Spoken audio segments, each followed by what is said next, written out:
రైతే రాజు రైతే వెన్నెముక అన్నం భారతదేశానికి. కానీ అలాంటి రైతుకు దేశానికి వెన్నెముకగా ఎదిగిన రైతు తెలంగాణ రైతాంగానికి కారణంగా వెన్నపోటు పడుతున్న కాంగ్రెస్ పార్టీకి రాబోయే రోజులలో రైతే గుణపాఠం చెప్తారని చెప్పేసి నేను మనవి చేస్తున్నా.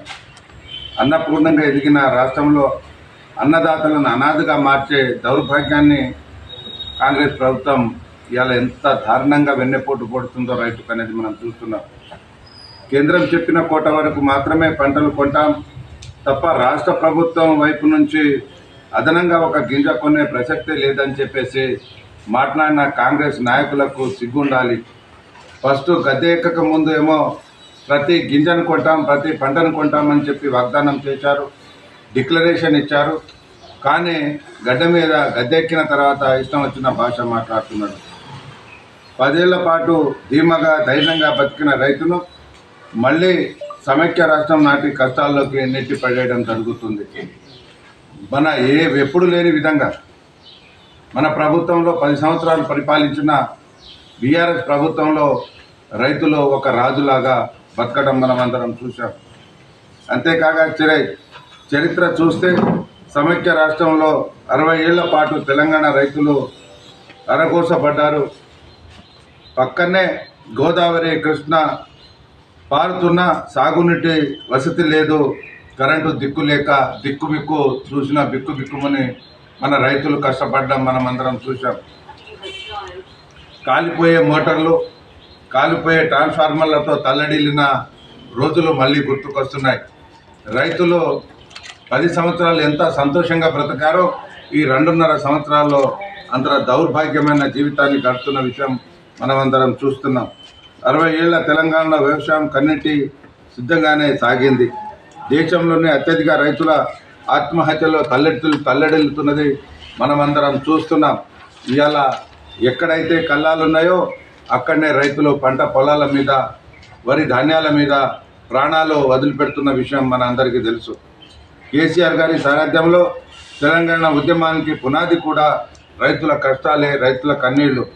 అందుకే మనం నినాదాలు ఇచ్చాం, నీళ్లు నిధులు నియామకాలు అనే ఉద్యమ నినాదానికి కేసీఆర్ గారు తెలంగాణ తొలి ప్రభుత్వం సాగిందన్న విషయం మీ అందరికీ తెలుసు, మన అందరికీ తెలుసు. నీళ్లు నిధులు నియామకాలు అనే పేరుతోటి మనం తెలంగాణ ఉద్యమాన్ని సాగించాం, పోరాడి సాధించుకున్నాం. మన కాకతీయ రెడ్డి రాజులు ఎన్నో లక్షల చెరువులు, వేల చెరువులు నిర్మించారు. ఆ కాకతీయ మిషన్ పేరుతో ద్వారా 45,000 చెరువులను పూడికతీత పనులతోటి చాలా అద్భుతంగా బాగు చేసుకున్న విషయం రైతులందరికీ తెలుసు. అలాంటి కాకతీయ రెడ్డి రాజు నిర్మించిన చెరువులు కావచ్చు, మన ప్రియతమ నాయకులు కేసీఆర్ గారు 45,000 చెరువులను మిషన్ కాకతీయ పేరుతో బాగు చేసుకొని రైతులకు అండంగా చాలా బ్రహ్మాండంగా నిలిచిన విషయం మీ అందరికీ తెలుసు. ఇవాళ కాళేశ్వరం వంటి ప్రతిష్టాత్మకమైన ప్రాజెక్టు ద్వారా 45 లక్షల సాగునీటి వసతి కల్పించిన ఏకైక నాయకుడు భారతదేశంలో మన ప్రియతమ నాయకులు కేసీఆర్ గారు. పాలమూరు రంగారెడ్డి ప్రాజెక్టు ద్వారా దక్షిణ తెలంగాణ రైతుల దశాబ్దాల సాగునీటి కష్టాలను పరిష్కారం చూపిన నాయకుడు మన ప్రియతమ నాయకులు కేసీఆర్ గారు. అలాగే దేశ చరిత్రలో ఏ పాలకుడు ఆలోచించని విధంగా రైతు బంధు పేరిట పెట్టుబడి సాయాన్ని ప్రవేశపెట్టారు. రైతుల ఖాతాలో నేరుగా 11 విడతలలో 72,000 కోట్ల రూపాయలు జమ చేసిన దేశంలోనే చరిత్ర సృష్టించిన ఏకైక నాయకుడు మన ప్రియతమ నాయకులు కేసీఆర్ గారు. అంతేకాదు రైతు కుటుంబానికి ఏమైనా జరిగితే రోడ్డు పాలు కాకూడదు అని చెప్పేసి రైతు బీమా పేరుతోటి కొన్ని వేల మంది మన రైతాంగానికి ఆదుకున్న నాయకుడు మన ప్రియతమ నాయకులు కేసీఆర్ గారు. రైతు బంధుకు 72,000 కోట్లే కాకుండా రైతు రుణమాఫీకి 29,000 కోట్ల, రైతు బీమాకు 6,800 కోట్ల రూపాయలు వేచించి మన రైతులను కాపాడిన నాయకుడు మన ప్రియతమ నాయకులు కేసీఆర్ గారు. అంతేకాకుండా రైతుల ఖాతాలో నేరుగా 1,00,000 కోట్లకు పైగా జమ చేసిన ఘనత మన ప్రియతమ నాయకులు కేసీఆర్ గారిదే అని చెప్పి మన అందరికీ తెలుసు. స్వాతంత్ర భారతవాణిలో తొలిసారి రైతులకు 24 గంటల ఉచిత కరెంటును అందించి చరిత్ర సృష్టించిన మన ప్రియతమ నాయకుడు మన కేసీఆర్ గారు. రైతు కేంద్ర బిందువుగా సాగిన పాలన వల్ల తెలంగాణలో వ్యవసాయం విప్లవం వచ్చింది. అది మన అందరికీ తెలుసు. నెరలు బారిన నేలలను పచ్చని మాఘాన్లాగా పరవశించేలాగా మన ప్రియతమ నాయకులు కేసీఆర్ గారు చేశారు. 2014 ముందు మన వానాకాలం యాసంగి 2 పంటల విస్తీర్ణము 1,31 లక్షల ఎకరాలు ఉంటే అది 2023 నాటికి 2,30 లక్షల ఎకరాలకు సాగిందన్న విషయం మన ప్రతి రైతుకు తెలుసన్న విషయం మన అందరికీ తెలుసు. అంతేకాకుండా అన్ని రకాల పంటల ఉత్పత్తులతో తెలంగాణ దేశానికే ఫుడ్ బౌల్ ఆఫ్ ఇండియాగా మారిన విషయం ప్రతి ఒక్కరికి తెలిసిన విషయమే. అంతేకాకుండా కరోనా కష్టకాలంలో ఉన్నప్పుడు 7,000కు పైగా కొనుగోలు కేంద్రాలు ఏర్పాటు చేసి రైతు కళ్ళాల వద్దకే ప్రతి పంటను చివరి గింజ వరకు కొని రైతుకు కొన్నంత అండగా నిలిచిన మన ప్రియతమ నాయకులు కేసీఆర్ గారి ప్రభుత్వం, బీఆర్ఎస్ ప్రభుత్వం అని చెప్పేసి మీ అందరికీ మనవి చేస్తున్నా. అంతేకాకుండా మద్దతు ధరకు కేవలం వరి ధాన్యమే కాకుండా మొక్కజొన్న, జొన్న, శనగ, కందులు, పెసలు, సన్న అన్ని రకాల కొనుగోలు చేసిన ఆనాటి నుండి కొనుగోలు చేసిన ప్రభుత్వం మన బీఆర్ఎస్ ప్రభుత్వం. అదే కాదు, పంజాబే తలదన్నేలాగా భారతదేశంలో పంజాబే ఫస్ట్ అని అనుకున్నాం. కానీ పంజాబ్నే తలదన్నేలాగా దేశంలోనే అత్యధిక ధాన్యం పండించే రాష్ట్రంగా తెలంగాణ ఎదిగింది అనడంలో సందేహం లేదని చెప్పేసి మీ అందరికీ తెలియపరచడం జరిగింది. ఇలా 10 ఏళ్ల పాటు పండగలాగా మారిన వ్యవసాయాన్ని మళ్ళీ దండగలాగా మార్చే కుట్ర చేస్తున్న ఈ ముఖ్యమంత్రి రేవంత్ రెడ్డికి త్వరలోనే మన అన్నం పెట్టే రైతులు కర్రు కాల్చి వాత పట్టే రోజులు దగ్గరలోనే ఉన్నాయని చెప్పి మనం చేస్తున్నాం. అంతేకాకుండా రైతు బీమాకు కనీసం ప్రీమియం కూడా చెల్లించకుండా 7,600 మంది కుటుంబాలకు మొండి చేయి చూపడం కాంగ్రెస్కు అది నైతికంగా మంచి పద్ధతి కాదు అని చెప్పేసి చెప్పడం జరుగుతుంది. 10 ఏళ్ల పాటు లేని యూరియా కొరతను సృష్టించి నెలల తరబడి రైతులను వేధించి ఇబ్బంది పట్టి అదే వెనకట ఏదైతే లైన్లో చెప్పులు వరుసలు పెట్టారో అదే విధంగా ఇబ్బంది పడుతున్నాం. మనమందరం చూస్తున్నాం. ఆ వరుసలు అక్కడే పడుకొని చనిపోయిన కొన్ని రైతులను కూడా మనం చూడడం జరిగింది. అన్ని రకాల అష్టకష్టాలు పడి పండించిన పంటను కొనకుండా 60 రోజుల పాటు వేధించడం, బాధ పెట్టడం, రైతులను ఇబ్బంది పెట్టడం అది కాంగ్రెస్ నైజాం అని చెప్పేసి నేను మనవి చేస్తున్నాను.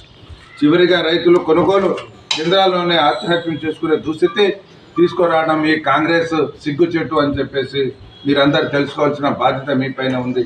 అనేక మంది ధాన్యం కుప్పల మీద కుప్పకూలిన ఈ ప్రభుత్వానికి కనికరం కూడా లేదు అని చెప్పేసి ఒకవేళ కాంగ్రెస్ ప్రభుత్వానికి సిగ్గు శరం ఉంటే ఇప్పటికైనా బుద్ధి తెచ్చుకొని సకాలంలో యూరియాలు కానీ సకాలంలో రైతు బంధు కానీ రైతు బీమా కానీ అందించాలని చెప్పి బీఆర్ఎస్ డిమాండ్ చేస్తుంది. ఏదైతే అసెంబ్లీ ఎన్నికల టైంలో అన్ని పంటలు చివరి గింజ వరకు కొనడమే కాకుండా 500 రూపాయలు బోనస్ కూడా చెల్లిస్తామని చెప్పేసి మాయ మాటలు చెప్పడం జరిగింది కాంగ్రెస్. కానీ ఇంతవరకు కొన్ని పంటలకు మాత్రమే ఏదో ఆచితూచి వేసినట్టు వేశారు, మిగతా పంటలు ఇంతవరకు బోనస్ కూడా ఇవ్వలేదు. పిసిసి అధ్యక్షుడిగా అన్ని పంటలు ఎందుకు కొనరు అని ప్రశ్నించిన రేవంత్ రెడ్డి ఇప్పుడు ఎందుకు చేతులు ఎత్తించడో దానికి జవాబు ఇవ్వవలసిన బాధ్యత రేవంత్ రెడ్డి గారికి ఉన్నది అని చెప్పేసి నేను మనవి చేస్తున్నాను. అదే కాకుండా 2021 నాడు రైతు దీక్షలో పిసిసి అధ్యక్షుడిగా 10,000 కోట్లు ఇస్తే అన్ని పంటలు కొని చూపిస్తా అని చెప్పడం రేవంత్ రెడ్డి చెప్పడం జరిగింది.